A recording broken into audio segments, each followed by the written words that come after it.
Vocês já ouviram falar ou assistiram algum filme onde negros não podiam utilizar o mesmo banheiro, assentos de ônibus ou compartilhar locais públicos ou privados que os brancos? Lanchonetes, escolas, cinemas, hotéis, hospitais, onde casamentos interraciais eram estritamente proibidos. Não é apenas ficção. Estamos falando da segregação racial que ocorreu no sul dos Estados Unidos. Uma época onde grupos racistas extremistas surgiram e ganharam força, mas também grandes ativistas que lutaram ardentemente em prol de seus objetivos. Então, vamos voltar no tempo para entender como tudo isso ocorreu. Nos Estados Unidos da América, ela começou a existir politicamente a partir de sua independência em 1776. A segregação racial começou a vigorar no início do século XIX, quando ainda havia escravidão, fenômeno típico dos estados da região sul desse país. A escravidão praticada nos Estados do Sul foi abolida mediante a Guerra Civil, a chamada Guerra da Secessão ou Guerra Civil Americana, entre 1861 e 1865, em que estados do Norte, comandados pelo presidente Abraham Lincoln, enfrentaram os Estados Confederados do Sul, que objetivavam fundar uma confederação separatista. Os Estados Norte venceram a guerra. A escravidão foi imediatamente abolida, mas os brancos sulistas buscaram maneiras de segregar os negros recém-libertados. Em 1865, fundada por um ex-combatente das tropas sulistas, a Ku Klux Klan, grupo supremacista branco que praticava ações violentas e desumanas contra negros e apoiadores, que, embora reprimida pela polícia, essa seita ganhou milhares de adeptos. Por ser um país com forte tradição federalista, cada estado norte-americano tinha e tem leis próprias. As primeiras leis segregacionistas, após a abolição da escravatura, foram promulgadas em Tennessee, em 1870. Esse estado proibiu o casamento interracial e, em 1875, adotou um princípio denominado separados, mas iguais. Os sulistas passaram a aprovar um conjunto de leis que ficou conhecido como Leis Jim Crow. O conteúdo dessas leis era completamente segregacionista e tinha como critério a regra da gota de sangue única. Ou seja, não era necessário que alguém fosse visivelmente negra para ser discriminado pelas leis segregacionistas. Bastava apenas que ficasse comprovado que essa pessoa tivesse algum antepassado negro. O critério da gota de sangue única deu base para o sistema ilegal de discriminação por cerca de 90 anos. Essa regra só foi de fato revogada nos Estados do Sul nas décadas de 60 e 70. Antes disso, a segregação foi institucionalizada em vários estados.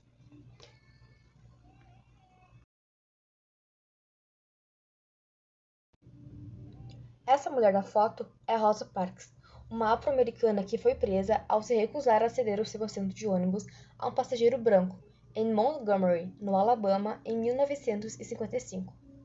Sua atitude desencadeou manifestações começadas por Martin Luther King e um boicote de 382 dias ao transporte coletivo.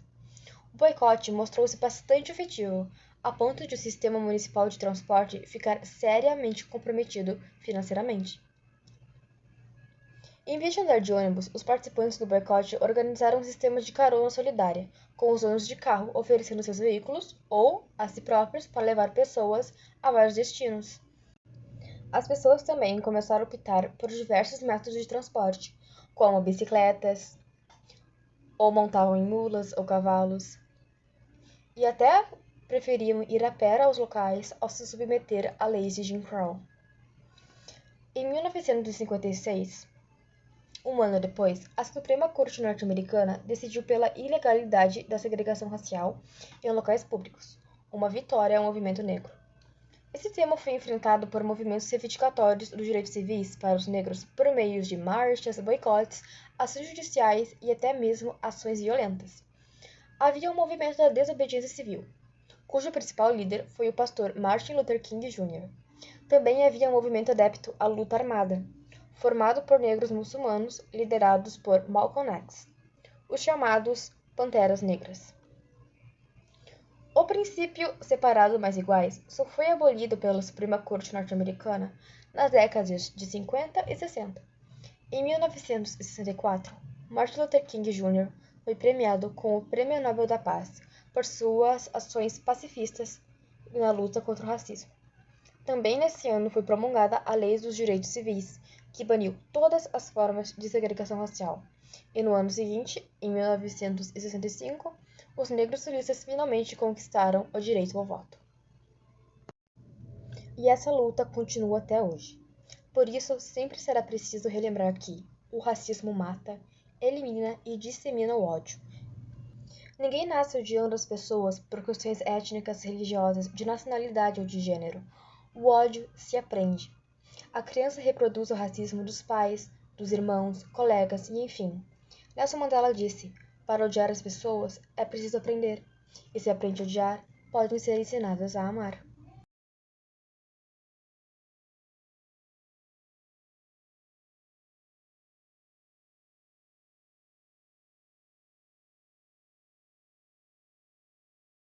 I have a dream that one day this nation will rise up and live out the true meaning of its creed. We hold these truths to be self-evident, that all men are created equal.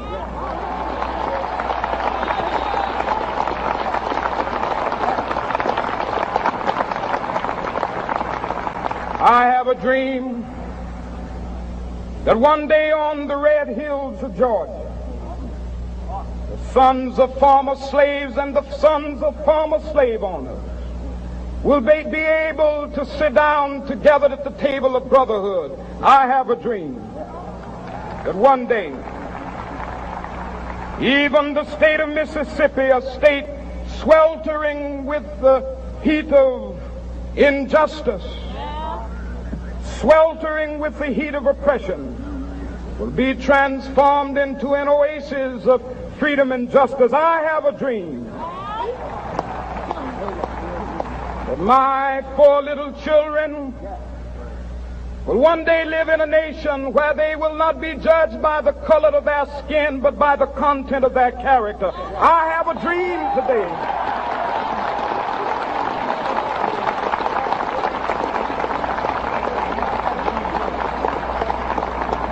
I have a dream that one day down in Alabama, with its vicious racists, with its governor having his lips dripping with the words of interposition and nullification, one day right there in Alabama, little black boys and black girls will be able to join hands with little white boys and white girls as sisters and brothers. I have a dream today